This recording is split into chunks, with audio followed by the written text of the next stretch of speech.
नमस्कार साथियों। आज आपके सामने मैं एक और नया कॉन्सेप्ट लेकर आया हूँ, अनलॉफुल असेंबली।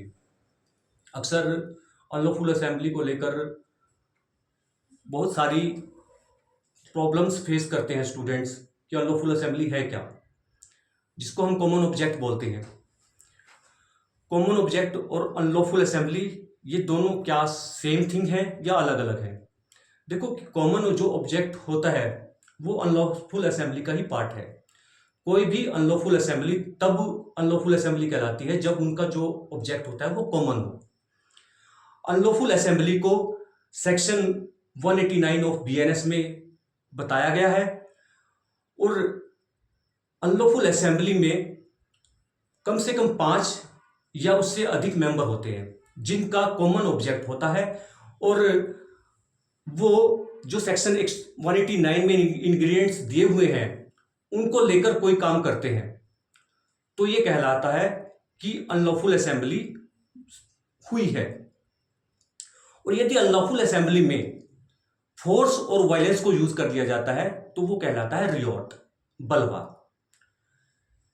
बलवा तभी होगा जब अनलॉफुल असेंबली में फोर्स या वायलेंस यूज किया होगा। यदि फोर्स और वायलेंस यूज नहीं है तो वो खाली अनलॉफुल असेंबली रह जाती है। और यदि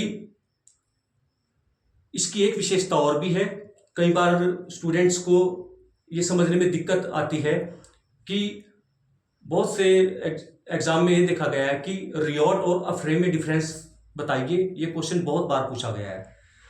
तो थोड़ा सा यहां पर कंफ्यूजन रहती है। जो रियॉट होता है वो हमेशा जो अनलॉफुल असेंबली है उसमें वायलेंस या फोर्स यूज करके होता है, और जो अफरे होता है, अफरे में 2 या अधिक मेंबर होते हैं। वहां पर अनलॉफुल असेंबली नहीं होती। अनलॉफुल असेंबली का मतलब है 5 या अधिक मेंबर, 5 और मोर मेंबर, तो अनलॉफुल असेंबली हुई। अफरे में कहा गया है 2 या अधिक मेंबर किसी पब्लिक प्लेस पर फाइट करते हैं, लड़ते हैं, और पब्लिक की जो पीस है, जो लोक शांति है, उसको भंग करते हैं, तो अफरे कहलाता है। तो अफरे हिंदी में दंगा बोलते हैं। तो जो अफरे है वो एक ग्रीवियस नेचर का ऑफेंस नहीं है। रियॉट एक ग्रीवियस नेचर का ऑफेंस है। अफरे की एक विशेषता यह है कि वो सिर्फ पब्लिक प्लेस पर होता है, और रियॉट किसी भी प्लेस पर हो सकता है, वो चाहे पब्लिक प्लेस हो या फिर कोई प्राइवेट प्लेस हो।